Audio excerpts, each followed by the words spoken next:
네, 우리 오늘부터 로마서 공부를 하려고 하는데 지금 화면이 절반은 제 얼굴이 나오고 절반은 로마서 나오는 게 뜨죠? 네. 우리 같이 좀 오늘 로마서 공부를 시작하겠습니다. 제가 한번 기도하겠습니다. 하나님, 지난 무더운 여름 동안에 저희들을 지켜주시고 또 코로나의 이런 상황 속에서도 또 유익한 시간들을 보낼 수 있도록 인도해 주신 거 감사합니다. 또 저희들이 다시 함께 성경 말씀을 공부하려고 합니다. 이번 학기에 로마서를 공부하려고 하는데 주께서 함께 하시고 또 이 말씀을 잘 깨닫고 우리의 믿음이 더욱 강건하여지고 또 어떤 곳에서든지 흔들리지 않는 그런 믿음의 사람이 될 수 있도록 인도해 주시기 원합니다. 이 시간에 주님께 의뢰합니다. 예수님의 이름으로 기도합니다. 아멘. 아멘. 자, 우리가 로마서 그러면 다들 이 로마서에 대해서 기대하는 바가 있으거나 아니면 로마서에 대해서 기본적으로 로마서는 이런 책인 것 같다. 그래서 로마서 공부하면서 이런 것이 채워졌으면 좋겠다. 뭐 이런 기대를 가지고 계시지 않을까 싶은데 혹시 그런 거 있으세요? 로마서 그러면 딱 떠오르는 게 뭐가 떠오르십니까?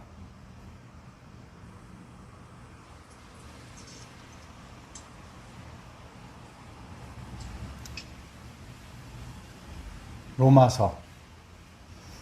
이방인에 대한 복음 전파? 네, 이방인에 대한 복음 전파. 네, 그런 부분이 또 잘 나타나 있죠. 또 다른 분 뭐 하실 말씀 없으신가요? 로마서 하면 떠오르는 거. 기독교에 대한 기본 그 뼈대를 치르는 것 같은 생각이 들어서 이번 기회에 저도 그거를 하고 다지는 기회를 삼을 뿐만 아니라 그 기회가 주어진다면 이것을 전할 수 있는 기회가 됐으면 좋겠다. 그런 기도가 있습니다. 예, 감사합니다. 기독교에 대한 기본적인 뼈대, 뭐 교리적인 부분들 이런 것들에 대해서 이 복음에 대한 부분들이 이 로마서에서의 핵심 부분이죠. 그래서 우리가 함께 로마서를 공부하는 과정을 통해서 이런 부분들을 다시 한번 점검하고 또한 말씀하신 것처럼 내가 누군가에게 기독교를 소개한다면 이것에 지금 기초해서 소개할 수 있는 기회가 되면 좋겠다 생각이 듭니다. 자, 먼저 오늘은 지금 로마서에 대한 개요와 그리고 로마서 서론에 대한 부분들을 서론에 해당되는 17절까지를 좀 같이 보도록 하겠습니다. 우리 로마서는 뭐 다 아시는 것처럼 사도 바울이 기록했습니다. 그리고 이 편지를 받는 사람은 로마에 있는 성도들이었습니다. 자, 이 바울이 여러 편의 편지를 썼는데 유일하게 자신이 세우지 않은 교회에 보낸 편지입니다. 물론 골로새서도 바울이 세운 교회는 아니었지만 바울의 제자였던 에바브라가 세운 교회였기 때문에 바울의 영향력 아래 있었다고 볼 수 있습니다. 그런데 이 로마 교회만큼은 바울이 세운 교회가 아니었죠? 그러면 이 교회는 로마 교회는 어떻게 세워진 교회인가 생각할 수 있는데 아마 오순절 성령 강림 때 로마로부터 온 디아스포라 유대인들이 예루살렘에서 성령 강림을 경험하고 그들이 그때 믿게 되어진 이후에 로마로 돌아가서 그들이 교회가 되어졌다라고 생각합니다. 두 번째는 아마 스데반의 박해 때 흩어진 성도들이 그들이 또 이 로마 교회의 일원이었을 것이다 라고 생각합니다. 그리고 그들에 의해서 또 주변에 이 로마에 있는 주변 사람들에게 복음이 전도되어지면서 로마 교회가 세워졌다라고 생각하고 그리고 그 교회에 보낸 편지가 이 로마서입니다. 그래서 기본적인 유대 관계가 없죠. 우리가 편지를 보낼 때 기본적인 유대 관계 속에서 보내는 경우들이 많지 않습니까? 기본 전제가 있는데 그런 면에서 로마 교회, 로마서는 그런 부분이 좀 약한, 물론 그 로마 교회의 상황을 알았죠. 바울의 여러 친구들에 의해서 로마 교회의 상황을 알았어요. 가장 가까운 친구가 누구였겠습니까? 브리스길라와 아굴라. 브리스길라와 아굴라가 로마로부터 추방당해서 고린도에 있었죠. 그리고 고린도에서 바울을 만나서 같이 동역을 했기 때문에 이런 동역자들에 의해서 로마 교회의 상황은 소상히 알았을 거라고 생각하지만 그 로마 교회의 구성원들과는 그런 유대 관계가 깊지는 않았다라고 볼 수 있습니다. 자, 그러면 이 로마서는 언제 쓰여졌는가? 3차 전도 여행 중에 쓰여졌다라고 보는데 3차 전도 여행이 끝날 무렵, 그때가 52년에서 58년이 3차 전도 여행인데 그 끝날 무렵 고린도에서 썼다라고 봅니다. 그리고 이 고린도란 도시에서 겨울을 지내요. 그래서 이 겨울을 지내면서 고린도 이후의 사역을 생각하면서 쓴 편지가 로마서다 이렇게 보는데요. 3차 전도여행을 보시면 이 안디옥에서 출발해서 이 터키를 지나서 이 마게도냐를 지나서 아덴 고린도 이곳이 이제 이곳까지 왔죠. 근데 이 고린도에서 예루살렘으로 돌아가서 예루살렘 교회를 도운 후에 다시 로마도 보아야 하리라 이렇게 생각을 하고 있었죠. 그런 부분이 사도행전에 기록되는데 이 고린도란 도시에서 겨울을 지내면서 이 편지를 로마서를 썼다라고 봅니다. 자, 그러면 로마란 도시는 어떤 도시였죠? 우리는 잘 알죠. 로마란 도시가 어떤 도시였는지. 그 당시에 로마 제국의 수도였습니다. 그래서 그 당시에는 이 로마란 도시에 약 100만 명 정도가 살고 있었다라고 얘기하는데 절반 이상이 노예이거나 노예에서 자유하게 된 사람들이었습니다. 한번 상상해 보시면 이 로마라는 도시는 그렇기 때문에 굉장히 빈부의 격차가 큰 도시였어요. 그리고 다민족, 여러 민족 사람들이 살던, 그래서 그 도시 안에는 아마 민족별로 이렇게 모여서 살기도 하고 그런 도시였고 인구 밀도도 굉장히 높았다라고 이야기를 합니다. 그러면 요즘 같으면 어떤 도시겠습니까? 메트로폴리탄한. 그렇죠.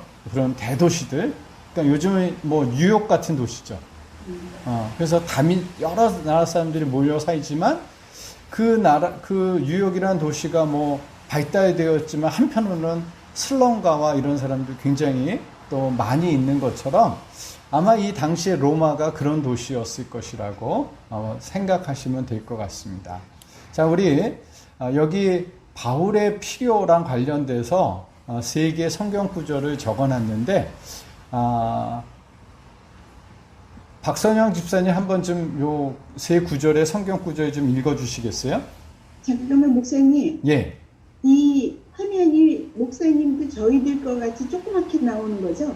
옛날같이 크게 나오지 않죠? 발표자 모드로. 제가 그걸 바꿔야 잘 안 보여요, 그래서. 아, 그래요? 네. 너무 안 보여요. 예. 그냥 저희들은 찌끄맣게 그냥 나오고 목사님 위주로만 나오면 이거 읽을 수가 없는데요, 저는. 아, 그러시구나. 발표자. 목사님 발표자 모드로 바꿔도 네. 제가 말하면 목사님 화면이 작게 돼서 그걸 읽거나 볼 수가 없어요. 맞아요. 아, 그래요? 이게 처음이라서 이게 좀 어설픈데 발표자 모드로 해도 그러나요? 화면이? 발표자 모드를 하면 목사님이 말씀하실 때는 크게 나오는데요. 네. 지금은 제가 말해도 계속 이렇게 나와요. 발표자 모드로 나와요? 네네. 지금은 아까는 제가 말하면 목사님이 사라지고 제가 크게 나왔는데 지금은 제가 말해도 목사님이 크게 나오지 않나요? 저만 그런가요? 저는 크게 안 나와요. 지금 다시 김복희 집사님으로 바뀌었다. 네. 말하는 사람이 크게 나와요. 저는 아예 말을 해도 그냥 다 똑같이 분할해서 나와요. 뭐가 잘못됐지? 보기에서 잠깐만요. 오른쪽 상단 보기에서 바꾸. 보기에서, 오케이. 보기에서 발표자. 발표자 모드로. 네. 발표자 모드로 좀 바꿔주시면. 예, 발표자 모드로 바꾸면 되겠네요. 예. 네네. 예, 그러면은 좀 크게 나오죠. 네. 발표하는 사람. 말하지 않고 있어야 되겠어. 저희가 갑자기 말하는 사람이 크게 나와가지고. 네. 계속 발표자 모드로 나오게 할 수 있는 방법이 있을 것 같은데, 그거는 제가 한번 좀. 네, 이제 됐어요. 예. 알겠습니다. 예. 그러면 오늘은 좀 그 한계가 있겠네요. 제가 한번 읽겠습니다. 2일이 있은 후에 바울이 마게도냐와 아가야를 거쳐 예루살렘에 가기로 작정하여 이르되 내가 거기 갔다가 후에 로마도 보아야 하리라 그랬습니다. 그래서 바울의 계획은 지금 예루살렘에 가는 게 1차적인 목표죠. 지금 예루살렘이 그런 경제적인 어려움 때문에 그것을 돕기 위해서 여러 이방 교회들이 헌금을 해서 그것을 예루살렘에 전달하는 게 바울의 1차적인 목표였고, 그 다음으로는 로마도 보아야 하리라 그래서 그 다음엔 로마로 가는 게 바울의 2차적인 그런 목표였습니다. 그러면 왜 바울은 로마를 가려고 했을까? 그것을 로마서 15장 20절에는 또 이런 말을 쓰고 있어요. 또 내가 그리스도의 이름을 부르는 곳에는 복음을 전하지 않기를 힘썼노니 이는 남의 터 위에 건축하지 아니하려 함이라 그랬습니다. 그래서 바울은 자기가 사역을 할 때 남의 터 위에 건축하지 않겠다. 이 말의 의미는 이미 복음이 들어간 곳이나 누군가 다른 사람에 의해서 복음이 들어간 곳에는 자기가 가지 않겠다라는 거죠.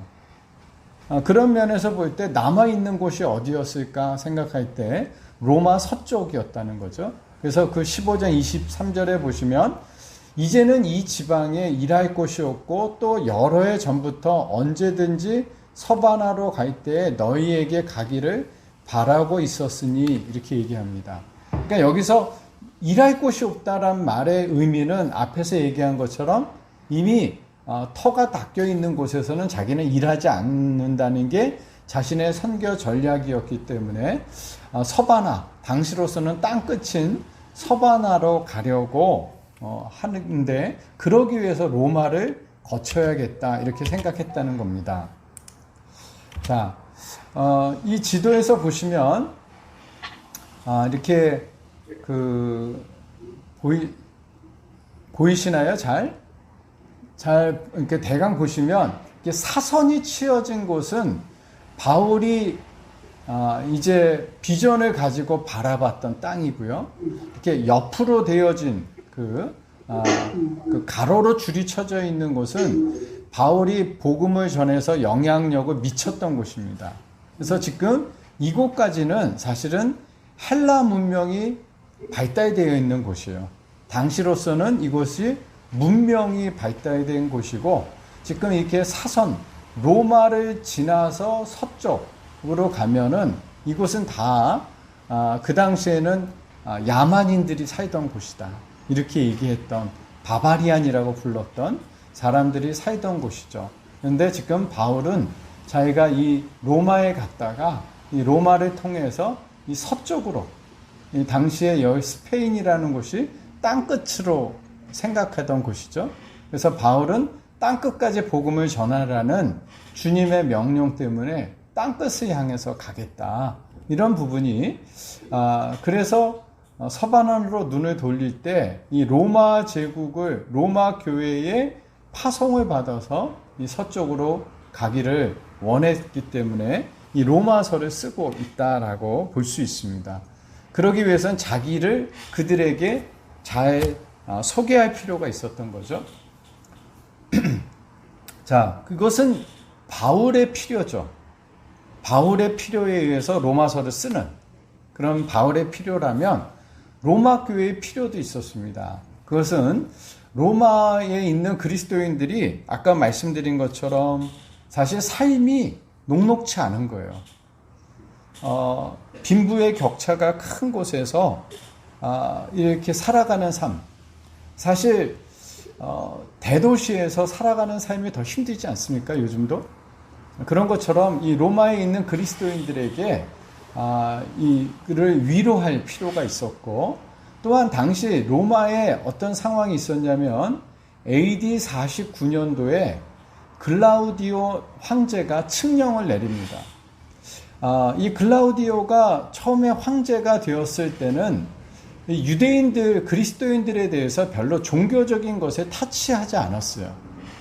근데 유대인들 안에서 기독교인들이 생기면서 유대인 그리스도인들이 또 다른 유대인들에게 복음을 전하고 그러는 가운데 이 율법적인 문제를 가지고 유대인들 간에 자꾸 충돌이 일어나는 것을 보면서 이 글라우디오가 유대인들을 추방해 버립니다.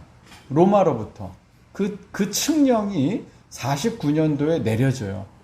그래서 이 글라우디오 칙령에 의해서 유대인들이 로마에서 추방당했고, 그 사람 중에 한 사람이 브리스길라와 아굴라 부부였죠. 그런데 이게 무슨 영향을 미치는가를 좀 로마 교회의 입장에서 본다면, 로마 교회는 처음에는 누가 리더십을 가졌겠어요? 로마 교회 리더십은 유대인들이 가졌겠죠. 그렇죠? 유대인들이 예루살렘에 가서 성령 체험하고 온 사람들, 또 스데반의 일로 추방당한 사람들, 이런 사람들이 로마 교회를 시작했으니까 처음에 로마 교회의 리더십은 사실 유대인들이 가졌을 겁니다. 그런데 이 추방당하는 일, 글라우디오 칙령에 의해서 유대인이 추방당하다 보니까 로마 교회는 자연히 누구만 남습니까? 로마인이나 뭐 거기 헬라 사람들이라든가 이런 이방인들만 로마 교회에 남고, 로마 교회에서 지도자 역할을 했던 유대인들은 추방을 당하게 돼요. 근데 그러면서 자연스럽게 이방인들을 중심으로 해서 교회가, 로마 교회가 이렇게 운영되어져 가고, 리더십들이 또 이제 이방인들이 교회의 지도자 역할을 하게 되죠. 근데 AD 54년에 글라우디오가 이 네로에 의해서 제거되죠. 그러면서 네로가 황제가 되어지면서 유대인의 귀환을 허용하게 됩니다. 그러면 나갔던 유대인 그리스도인들이, 거기 삶의 기반이 있던 사람은 돌아오겠죠. 돌아오면서 로마 교회에는 또 무슨 문제가 생기는 겁니까? 이제 기존에 예, 또 이방인하고 그쵸. 돌아온 유대인하고, 기존의 로마 교회의 이방인 리더십이 세워졌고 다시 돌아온 유대인들이 있으면서 그 가운데 좀 갈등이 생기는 거예요. 전에는 유대인들이 리더십을 발휘했다가, 근데 이게 뭐가 차이 나느냐? 유대인들이 리더십을 발휘할 때는 아무래도 유대인들이었기 때문에 이 율법과 이런 것에 대한 영향력이 남아 있습니다. 그래서 어떤 음식 문제라든가 어떤 절기라든가 이런 거에 대한 그것을 지켜오던 습관들이 로마 교회 안에서도 어느 정도 나타나고 있었던 거예요. 근데 유대인이 추방당하고 이방인이 지도자가 되어졌을 땐 이방인들은 그런 문제가 없잖아요. 그래서 음식 문제도 자유로웠고, 또 이런 절기, 유대인의 절기를 굳이 지킬 필요도 없었고, 그런데 다시 유대인들이 들어오게 되니까 왜 이런 거 안 하느냐? 왜 이런 절기를 안 지키느냐? 왜 이런 음식을 먹느냐? 이런 것들이 이제 갈등이 생기게 되어진 거죠. 그래서 로마 교회의 이런 문제들에 대해서도 좀 다룰 필요가 있겠다. 그래서 이 바울의 필요와 이 로마 교회의 필요를 따라서 이 로마서가 쓰여졌다, 이렇게 볼 수 있습니다.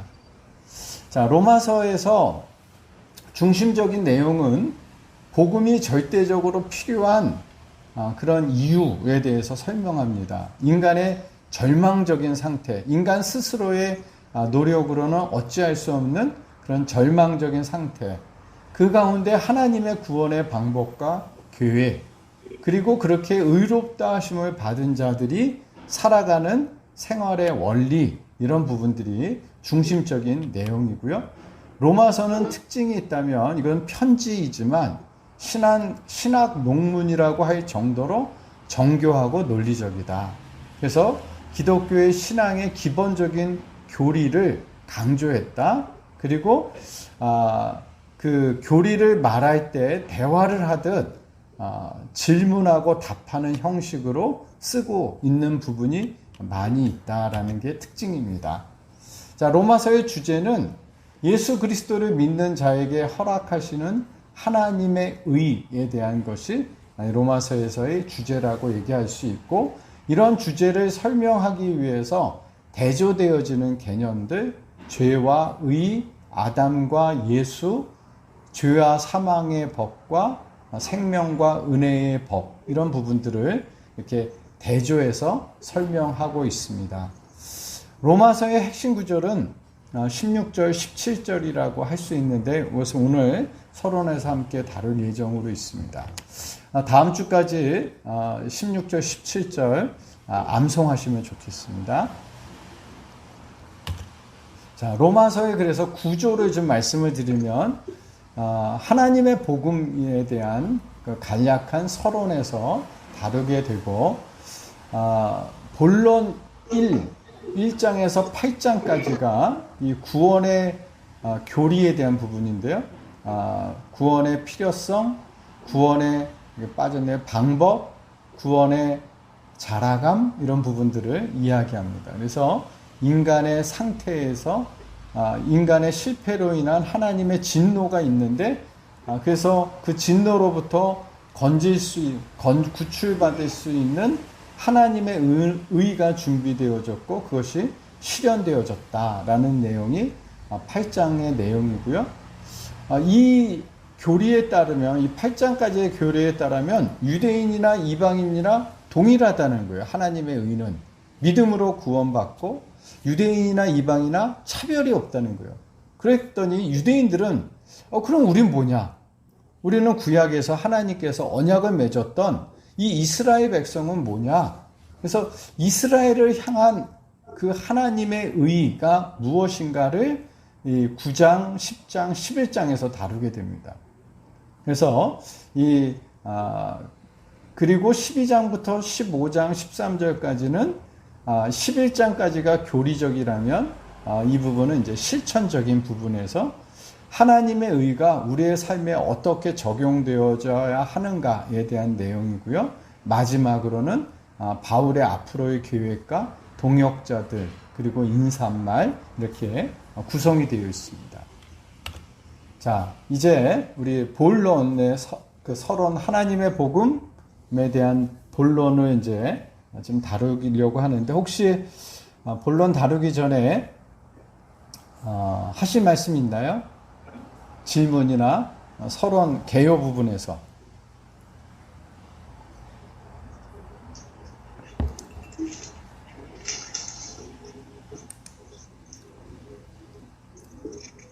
자, 없으시면 지금 본론을 좀 들어가겠습니다. 우리 이 부분 읽으시려고 하면 사라지나요? 이 앞에 아니요, 있는 거? 그냥 있어요. 그냥 있으세요? 예. 네. 예. 읽을 수 있어요. 사라져요. 사라져요? 그럼 읽는 사람은 뭐예요? 사라지네. 말하는 사람이 나오니까 없어지네. 예, 발표자 모드로 돼 있어서 예. 예, 제가 그 1절, 5절, 14절에서 바울은 자신을 어떻게 소개하고 있죠? 예. 예수 그리스도의 종, 그리고 사도, 그리고 하나님의 복음을 위하여 택정함을 입은 자, 이렇게 표현할 수 있겠죠? 또 바울을 자기는 은혜와 사도의 직분을 받은 자다, 이렇게 얘기하고 있고, 자기는 빚진 자다, 이렇게 또 소개하고 있습니다. 자, 로마라는 곳이 어떤 도시였냐면 당시에 가장 최고의 그런 도시였죠. 그러면 로마에 걸맞는 타이틀이 바울에게 있었습니까? 없었습니까? 로마 시민이라고. 그렇죠? 로마 시민권자였고 또 바울은 유명한 학자였죠. 유대인 학자였고 종교적인 선생이었고 로마 시민권을 가진 자였고 그런 면에서 바울은 로마에 걸맞는 타이틀이 많이 있는 사람입니다. 그런데 자기를 어떻게 소개하냐면 종이라고 소개합니다. 로마는 자유라는 것을 가장 고귀한 가치로 여기는 도시가 로마시였습니다. 로마에서는 이 자유 이것을 굉장히 높은 가치로 여기는 그곳에서 자신을 종으로 소개하고 있습니다.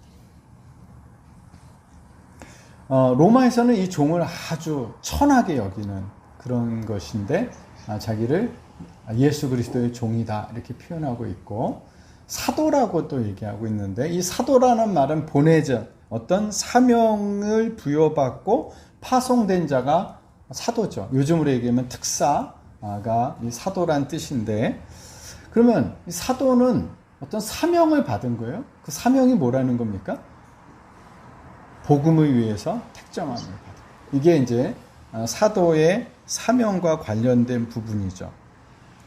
복음을 위해서 이 택정했다라는 말은 분리하다, 따로 세우다 이런 의미를 갖는데 복음을 전파하도록 따로 하나님께서 정해놓은 그런 사람이라는 뜻이죠.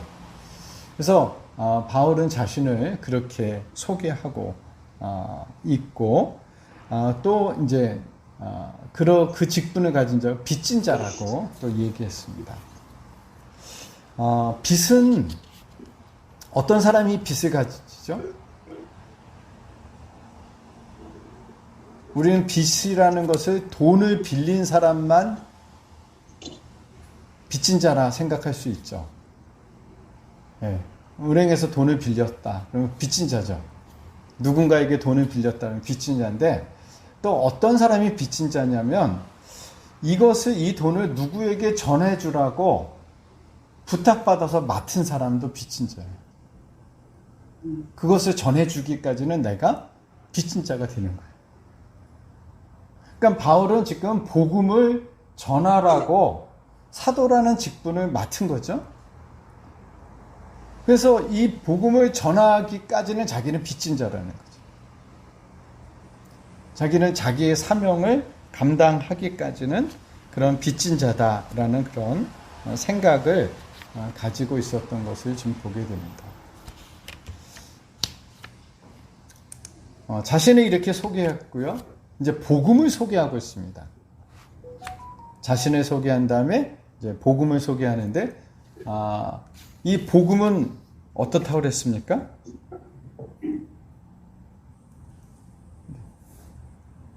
2절부터 4절까지만 좀 읽겠습니다. 이 복음은 하나님이 선지자들을 통하여 그의 아들에 관하여 성경에 미리 약속하신 것이라.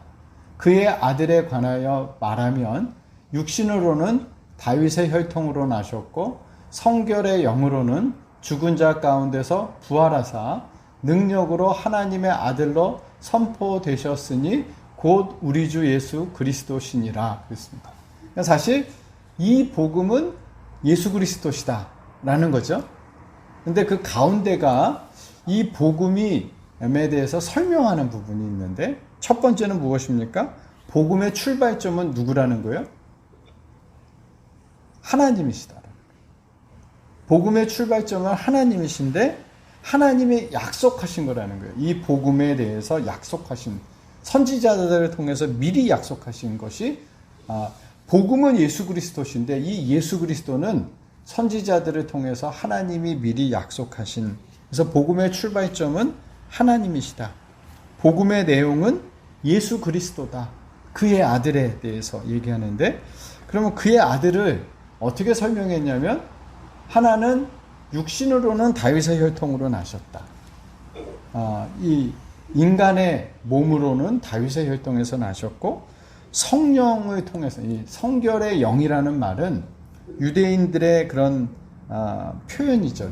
히브리식 표현으로 성령을 얘기하는 그런 히브리식 표현인데, 성령을 통해서 죽었고 부활하신, 이 영적으로는 이 죽음이라는 그 비천한 자리까지 내려가셨고, 부활이라는 또 높은 자리까지 올라가시는, 바로 이 비하와 승귀, 이 죽음과 부활을 통해서 하나님의 아들이라고 선포되셨다, 이렇게 얘기하고 있습니다. 복음에 아주 간략하게 지금 설명한 거죠. 약속하셨다. 하나님이 약속하신 것이고, 그 약속에 따라 다윗의 후손으로 오셨고, 또 죽고 부활하심으로 하나님의 아들이심이 선포되어진 바로 예수 그리스도가 복음이다, 이렇게 이야기하고 있습니다. 복음의 목적은 믿어 순종하게 하는 것입니다. 복음의 목적은, 그렇죠?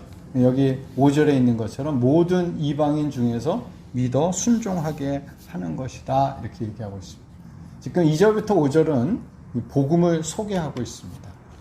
자, 6절과 7절 말씀에 보시면, 너희도 그들 중에서 예수 그리스도의 것으로 부르심을 받은 자니라. 로마에서 하나님의 사랑하심을 받고 성도로 부르심을 받은 모든 자에게 하나님 우리 아버지와 주 예수 그리스도로부터 은혜와 평강이 있기를 원하노라 그랬습니다. 6절과 7절은 이 편지를 받는 사람들에게 보내는 인사죠. 이 편지를 받는 로마의 그리스도인들을 이렇게 표현했죠. 예수 그리스도의 것이다. 너희는 예수 그리스도의 것으로 부르심을 받았고 하나님의 사랑을 받고 있는 자다. 하나님의 사랑을 받고 성도로 부르심을 받은 모든 자, 이렇게 표현하고 있습니다.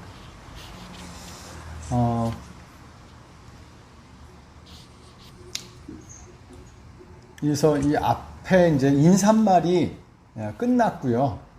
이제 8절부터는 바울이 이제 이 편지를 왜 쓰는가랑 관련돼서 이야기하는데, 우선 8절부터 10절에서는 바울이 먼저 이 감사함을 표현하고 있습니다. 이 감사함은 이 감사함을 표현하는 이유가 뭘까요?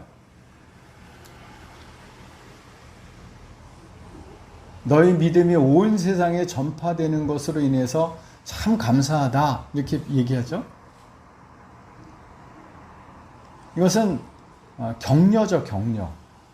이 아까 말씀드린 것처럼 이 로마라는 도시에서 그 교회가 참 어려움도 많이 겪었지만, 그 어려움 속에서도 그 믿음을 지켜가고 있는 그들의 소식으로 인해서 신앙을 지켜온 이들을 향해서 감사하는, 너희들의 그 믿음이 전해지고 있고, 또 그 너희들이 수고하는 그 수고가 전해지고 있다. 참 감사하다, 이런 거죠. 오늘날도 마찬가지가 아닐까요? 우리 성도님들이 각자의 삶의 자리에서 믿음을 따라 살아가는 그런 사람들, 쉽지 않은 그런 싸움 가운데서도 믿음을 따라 살려고 힘쓰는 분들에게 어쩌면 바울은 감사하다, 그들을 인정하고 격려하는 이런 표현을 사용하고 있는 것이라고 생각합니다. 또 바울은 그들 때문에 감사만 한 것이 아니라 그들 때문에 기도도 하죠. 그들을 아까 말씀드린 것처럼 가보지 않았기 때문에 대부분은 모르는 이들이지만 그들을 위해서 기도하는데, 하나님이 내 증인이다 라는 것은 하나님 앞에서 기도했다는 것이고, 또한 기도에 쉬지 않고 너희를 말한다, 이렇게 얘기하면서 그들을 향한 사랑을 기도로 표현하고 있는 그런 바울의 모습을 이야기하고 있습니다. 또 바울은 그들과 함께 하고 싶은 마음을 표현했습니다.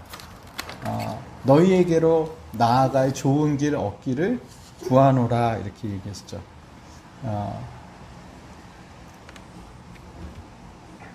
자, 그러면 바울은 왜 로마에 가기 원했는가에 대해서 지금 11절에서 13절에서 이야기하는데요. 자, 첫 번째는 뭘 발견할 수 있죠?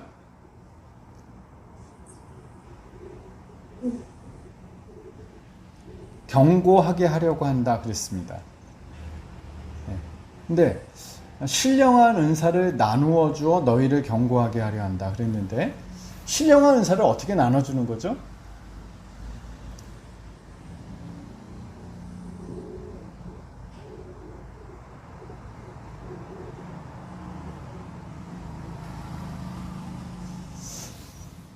이 부분을 오해할 수도 있습니다. 뭐 요즘 은사를 나눠주는 그런 사역하시는 분들 있죠. 임파테이션 한다고 내가 가지고 있는 은사를 막 기도하면서 내가 가지고 있는 은사를 내가 누군가에게 이렇게 줄 수 있는 것처럼. 그래서 신령한 은사를 받은 사람을 통해서 그 은사가 이렇게 전달되는 것처럼. 그거는 저는 잘못됐다고 생각합니다. 은사는 성령님이 주시는 거죠.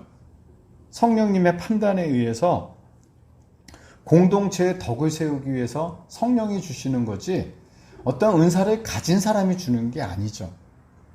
근데 그러면 바울이 얘기하는 신령한 은사를 너희에게 나눠 주어라는 것은 바울이 가지고 있는 자신의 은사를 가지고 너희를 섬기겠다는 거예요. 바울이 가지고 있는 은사는 지식의 은사, 지혜의 은사, 사도의 은사였죠. 그것을 바울이 가지고 있었기 때문에 자신이 가지고 있는 이 지식의 은사를 통해서 너희들에게 이것을 나누어서 너희를 경고하게 한. 그러니까 바울이 가지고 있는 바울의 은사를 따라 섬김을 통해서 경고해지는 거죠. 우리가 은사라는 게 그런 거죠. 하나님께서 나에게 주신 은사를 가지고 그 은사를 사용하면 그 상대방이 믿음 안에서 경고해집니다. 그렇죠? 우리가 어떤 사람은 손대접의 은사가 있다. 그러면 그 손대접의 은사가 잘 발휘되어지면 그 손대접을 받는 사람은 믿음 가운데 더 견고해져 갈 수 있는 거죠. 우리가 다양한 은사가 있는데 그 은사가 사용되어지면 서로가 서로를 경고하게 한다라고 얘기합니다. 두 번째는 피차 안위를 얻고자 한다 그랬죠. 여기서 이 피차라는 것은 서로죠, 서로. 어떻게 안위를 얻습니까? 너희와 나의 믿음으로 말미암아 그랬습니다. 그러니까 서로의 믿음을 확인하는 걸 통해서 위로를 받는 거예요. 바울이 가진 믿음을 상대방이 보면서 또 그 로마 성도들의 믿음을 바울이 보면서 안위함을 얻는다 이렇게 얘기합니다. 이것은 서로의 믿음이 우리가 같구나, 우리가 한 하나님의 자녀이구나 이런 것을 확인하게 되어지면 그것만으로도 큰 힘을 얻죠. 우리가 같은 믿음의 형제구나, 동역자구나 라는 것들을 확인하게 되면 서로 위로를 받습니다. 세 번째는 열매를 맺게 하려 함, 뭐뭐 하려 함 이렇게 되어 있죠. 열매를 맺게 하려 하는 것인데 너희 중에서도 다른 이방인 중에서와 같이, 이 얘기는 혹시라도 이 로마 교회 가운데 교회는 나오지만 아직 믿음이 없는 사람이 있을 수도 있겠죠.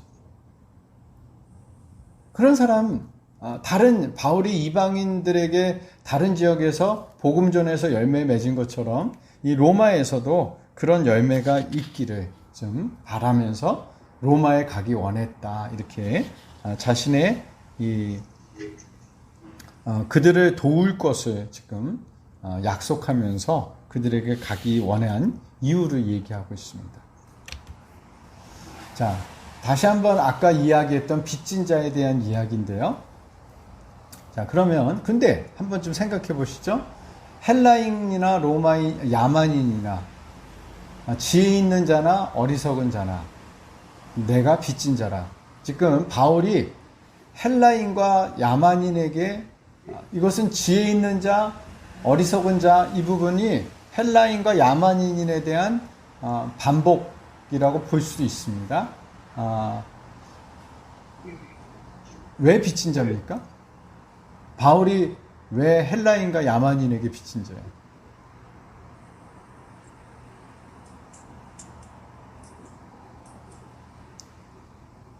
5절에 모든 이방인 중에서 믿어 순종하게 하는 것이 본인의 임무로 알았기 때문이 아닐까요? 자기의 사명으로 알았던 거죠. 사명으로 알았기 때문에 그 사명을 감당하기까지는 빚진 자다. 아까 전해야 할 것을 전하지 않으면 안 된다고 그랬으니까. 그런 의미도 있죠. 근데 바울에게 있어서는 또 한 가지 부분이 있었던 것 같아요. 그것은 뭐냐면 그 사명이 없으면 자기는 어떻게 되는 거예요?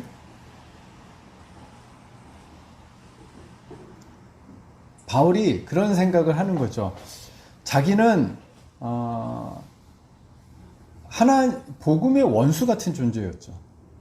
예수 믿는 사람들을 핍박하고 쫓아다니면서 그렇게 핍박하던 자였는데 자기가 왜 구원받았을까?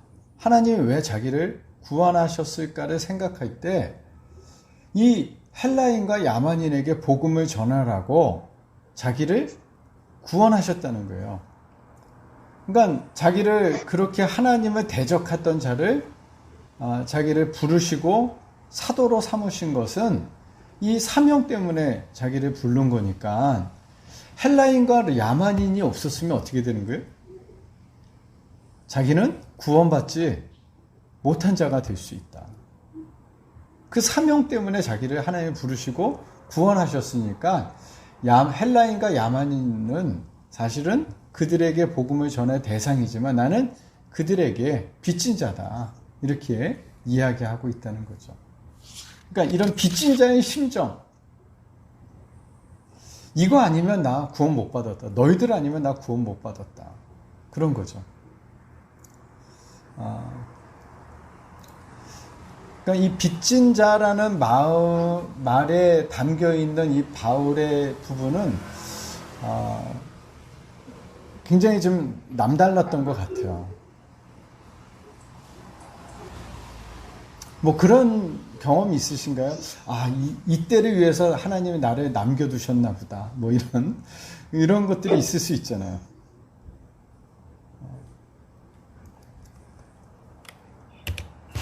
자, 우리 16절, 17절 이 부분은 다 같이 한번 좀 읽어볼까요? 내가 복음을 부끄러워하지 아니하노니 이 복음은 모든 믿는 자에게 구원을 주시는 하나님의 능력이 되리라. 먼저는 유대인에게요, 그리고 헬라인에게로다. 복음에는 하나님의 의가 나타나서 믿음으로 믿음에 이르게 하나니 기록된 바 오직 의인은 믿음으로 말미암아 살리라 함과 같으니라.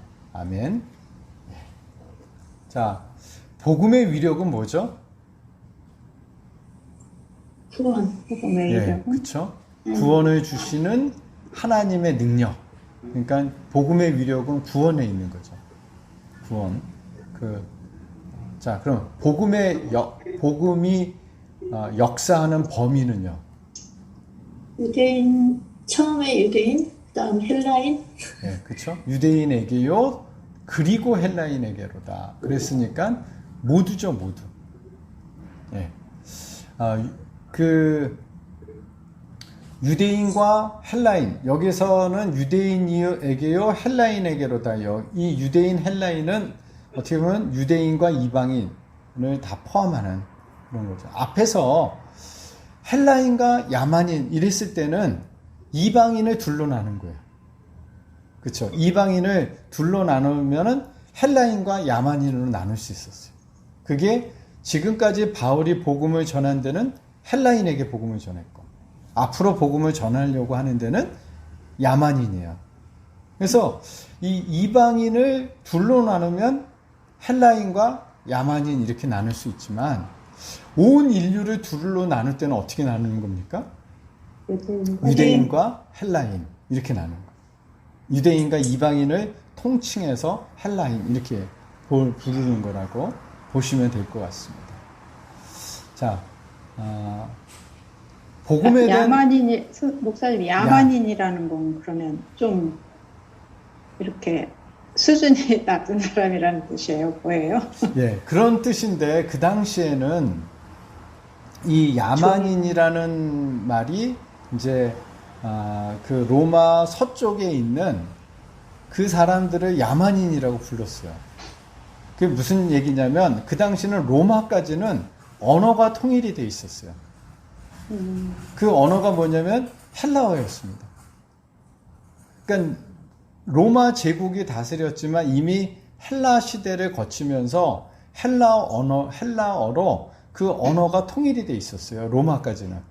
근데 로마 서쪽으로는 이 헬라 문명이 들어가질 않았어요.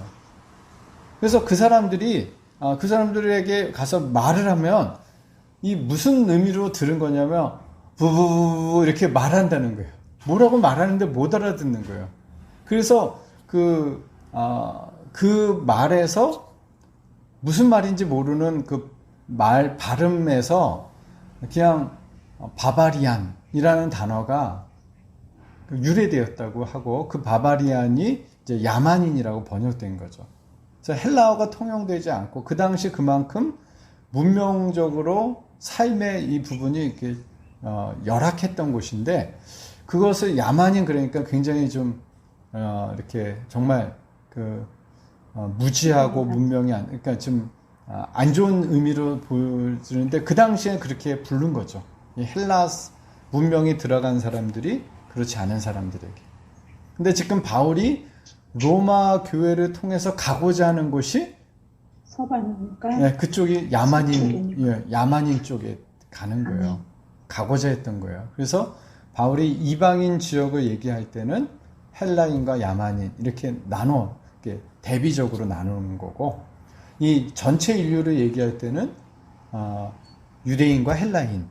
근데 이 헬라인은 그런 면에서는 이 모든 이방인들을 포함하는 그런 의미로 그 용어가 쓰여졌다는 거죠. 자, 복음에 대한 우리의 자세는 무엇입니까? 하나님의 의를 나타내야 한다. 네. 하나님의 의. 믿음. 근데 우리의 자세 그래서 그랬는데 엄격히 얘기하면 바울의 자세죠. 바울은 어땠다 그랬죠? 복음을 부끄러워하지 않는다. 복음을 부끄러워하지 않는다. 복음에 대해서 우리는 복음을 부끄러워하지 않는다. 왜? 복음이 가져오는 결과가 어떻게 보면 뭡니까? 복음이 가져오는 결과는 하나님의 의죠. 복음을 통해서 하나님의 의가 나타나니까 하나님의 의를 우리에게 주시는 거죠. 이 하나님의 의라는 말은 하나님이 의롭다라는 뜻이 아니라 하나님과 우리 사이의 관계가 의롭게 되어지는 것을 얘기하는 겁니다. 하나님의 의 그랬는데 이 하나님의 의라는 것이 그러니까 하나님의 공의를 말하는 것이 아니라 하나님 앞에서 의롭게 되어지는 길이 나타났다. 하나님과의 관계가 불의한 관계에 있었는데 하나님과 의로운 관계를 맺을 수 있는 그 길이 나타나서 그는 그 의의 길을 이루는 길은 믿음으로 이르게 되어진다라는 그런 말이죠. 이 말이 좀 어렵긴 한데 그런데 여기 기록된 바 오직 의는 믿음으로 말미암아 살리라 함과 같으니라.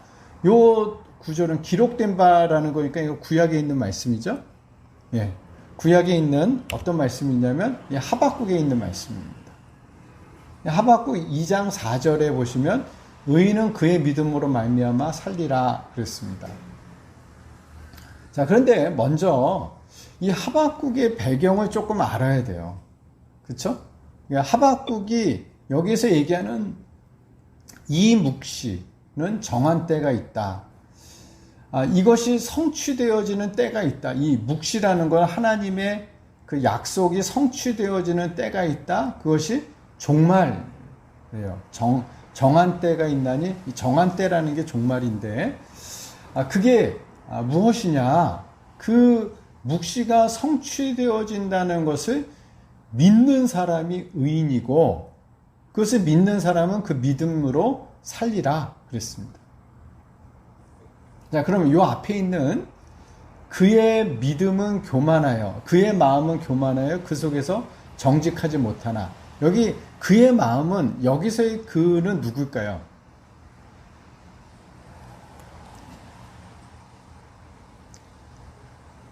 자, 우리 하박국이 이런 내용이었죠. 하박국이 이스라엘을 보니까 이스라엘이 우상 숭배하고 하나님 안 믿고 그러더라는 거예요. 근데 그래서 하박국이 얘기하는 거죠. 하나님, 이 이스라엘이 이렇게 패역하고 하나님은 악을 보시지 못하는 분인데 이 이스라엘이 이렇게 패역하고 악합니다. 근데 언제까지 이렇게 이스라엘 이렇게 패역하고 악한 이스라엘을 놔두실 겁니까? 그랬더니 하나님이 뭐라고 응답하셨습니까? 그러지 않아도 내가 좀 손 좀 보려고 했다. 그래서 바벨론을 불러다가 내가 너희들을 치려고 한다. 그래서 너희들 우상 숭배하고 그래서 바벨론 통해서 너희 벌할 거다. 그렇게 얘기했어요. 그랬더니 어떻게 얘기합니까? 어떻게 이 바벨론처럼 악한 놈을 통해서 우리를 심판하십니까? 그게 두 번째 질문이었던 거죠. 바벨론은 우리보다 더 악한 자들인데 어떻게 악한 자들을 통해서 덜 악한 자를 치십니까? 그랬더니 하나님이 그들의 악함은 내가 심판할 것이다. 이 바벨론의 악함을 심판하실 것에 대해서 얘기해요. 그 부분이 반드시 이루어진다는 거예요. 그러니까 여기서 그의 마음은 교만하여 라는 것은 누구를 얘기하는 거겠어요? 이 바벨론을 얘기하는 겁니다. 이 바벨론은 교만하다고 그랬어요. 교만하다라는 것이 무슨 뜻이냐면 하나님께서 바벨론을 도구로 사용하신 거죠. 이스라엘이 범죄해서 바벨론을 통해서 이스라엘을 벌하시는 도구로 사용했는데 이 도구가 어떻게 한 거예요? 교만해져서 자기가, 그러니까 하나님이 예를 들면 한 5대만 때려라 그랬는데 어떻게 하는 거예요? 50대 때리는 거죠. 그러니까 자기가 교만해져서 자기 마음대로 해도 되는 것처럼 하나님이 주신 그 권력을 그 하나님의 용도대로 사용하지 않고 자기 마음대로 사용하는 거예요. 그래서 교만해지는 거죠. 근데 하나님은 그런 자들은 어떻게 하신다는 거예요? 그런 자들은 하나님이 벌하신다는 거예요. 결코 그런 사람들을 좌시하지 않겠다. 이렇게 얘기하신 거죠. 그것은 반드시 이루어질 것이다. 근데 의인은 어떤 사람이 의인이라면 그것에 대한 믿음을 가지고 있는 사람이 의인이라는 거예요. 하나님은 악에 대해서 반드시 벌하신다. 반드시 벌하신다. 그거에 대한 믿음을 가진 사람이 의인이라는 거예요. 여기 의인은 그의 믿음으로 말미암아 그랬는데 그의 믿음으로 말미암아가 사실 수식하는 것은 의인이에요. 의인. 그의 믿음을 가진 자가 의인이고 의인은 살리라 이렇게 돼 있는 거예요. 이 구절은 사실은. 그러니까 핵심은 의인은 살리라. 그럼 뭐가 의인이냐? 이 앞에 있는 것에 대한 믿음을 가진 자가 의인이다. 이런 얘기를 지금 이 하박국에서 하고 있습니다. 그러니까 하박국의 이 말을 인용한 거죠. 믿음을 가진 자가 의인이고 의롭게 의인이 되어진 사람은 살리라. 구원을 받는다. 이 얘기를 지금 이 1장 17절에서 16절 17절에서 인용해서 바로 하나님의 의가 나타나는 것, 믿음을 가진 자가 하나님의 의가 나타나게 되고 그 사람에게 그것이 이제 그런 사람들은 구원을 받는다. 이게 복음이다. 복음은 바로 하나님의 믿음을 통해서 하나님의 의롭다 하심을 받아 구원받는 것이게 하는 것이 복음이다. 이렇게 또 이야기한 것입니다.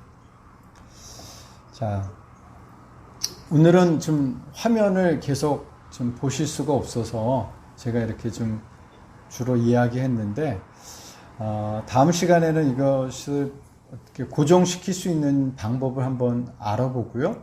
안 되면 성경을 좀 펴놓고 같이 보시면서 좀 하셔야 될 것 같습니다. 오늘 내용에서 혹시 좀 오늘 이제 서론했는데요. 질문 있으신가요?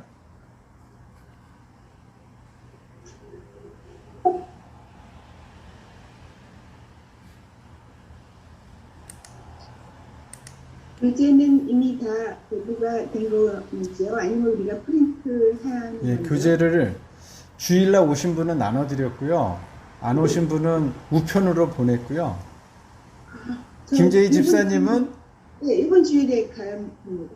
예, 이번 주일날 그러면 아니 그래서 저는 오늘 가다가 드려야 되나 그러고 있었는데. 어디 가시나요? 아니요.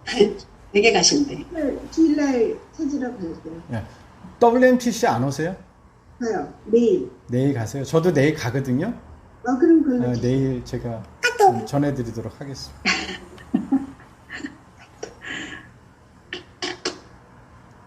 예, 제가 한번 기도하겠습니다. 하나님, 오늘 로마서 공부 첫 시간을 가지게 해주셔서 감사합니다.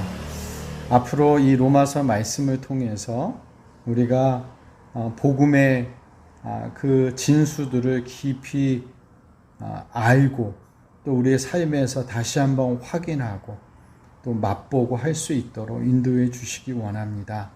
또한 우리 안에서 잘 정리되어서 누군가에게 복음을 전할 때 힘있게 능력있게 전하는 저희들이 되도록 인도해 주시기 원합니다.